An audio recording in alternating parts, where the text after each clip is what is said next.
অনেক সময় মানুষ স্বার্থের কারণে আমাদের সাথে সম্পর্ক রাখে, ভালো সময় তারা পাশে থাকে, কারণ তারা কিছু না কিছু লাভ পায়। কিন্তু যখন আপনি বিপদে পড়বেন বা আপনার দুঃসময় আসবে, তখন কিন্তু আমরা যাদেরকে আপন বলে জানতাম, আপন বলে জানি, তারা কিন্তু তখন পাশে থাকে না। যারা সত্যিকারের আপনজন, তাদেরকে না বিপদেই চেনা যায়। আপনার আপনজন মানে যারা আপনাকে সত্যিকারে ভালোবাসে, তারা আপনার দুঃসময়ে পাশে থাকবে। আসসালামু আলাইকুম, কেমন আছেন সবাই? এই তো নতুন আরেকটি ব্লগ নিয়ে চলে আসলাম আপনাদের মাঝে। আসলে কেন জানি এখন একদমই ভিডিও বানাতে ইচ্ছে করে না। এই ভিডিওটা আমার আগের ছিল, তো ভাবলাম যে আপনাদের সাথে যেহেতু শেয়ার করা হয় নাই, তো আজকে শেয়ার করে দিই। হঠাৎ করে ইচ্ছে করতেছে মাংসের কোয়াব খাওয়ার জন্য, তো যেই বাবা সেই কাজ। আমি ফ্রিজ থেকে মাংস নামিয়ে নিলাম। এখানে হাড় ছাড়া মাংস নিতে হবে। আসলে এই কোয়াবটা না যে একবার খায়, সে কিন্তু এটাকে আর ভুলতেই পারে না।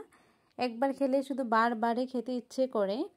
তো আমি এখানে মাংসটাকে সুন্দর করে পরিষ্কার করে এখন সব মশলা দিয়ে মেখে নিতেছি। আর মাংসের টুকরাটা আমি একটু বড়ই রাখছি, কারণ এটাকে ভাজার পর কিন্তু মাংসটা একটু ছোট হয়ে যাবে, এই জন্য। আর মাংসটাকে ছোট করে নেই, একটু বড় রাখছি।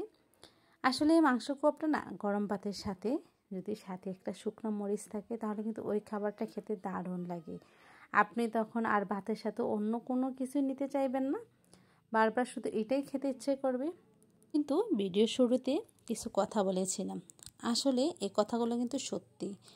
যারা আপনার কাছে না স্বার্থের কারণে আসবে, তারা যখন আপনি বিপদে পড়ে যাবেন, তখন দেখবেন তারা আপনার কাছ থেকে সরে যাবে। কঠিন সময়ে কিন্তু তারা আপনার ভালো মন্দ যাচাই করবে। যখন আপনি সুখে থাকবেন, তখন দেখবেন যে আপনার চারপাশে আপনার আপনজনের। পৃথিবীতে সবচেয়ে বড় কঠিন কাজ কি জানেন? মানুষ চেনা। আপনি মানুষের মুখ দেখলে চিনবেনই না তার ভিতরে কি চলছে না চলছে।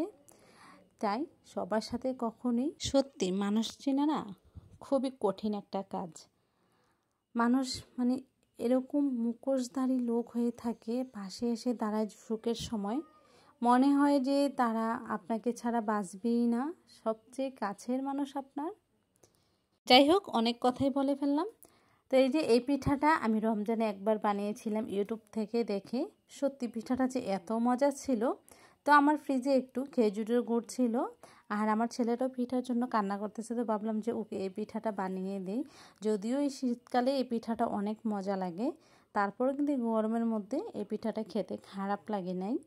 খেজুরের গুড় দিয়ে নারিকেলটাকে ভালো করে একসাথে জাল করে নিছি, আর সাথে কিছুটা আমি সাদা কিছু তিল দিয়ে দিছি। সত্যি এই তিল দেওয়ার কারণে পিঠাটার স্বাদটা আমার মনে হয় যে আরও বেড়ে গেছে। তবে এই পিঠাটা না শীতকালে বেশি ভালো লাগে। খান নাই, একবার ট্রাই করে দেখবেন। চালের গুঁড়া দিয়ে পিঠাটা সত্যি অনেক মজা লাগে। তো আজকের মতন এখানেই শেষ করলাম। আল্লাহ হাফেজ।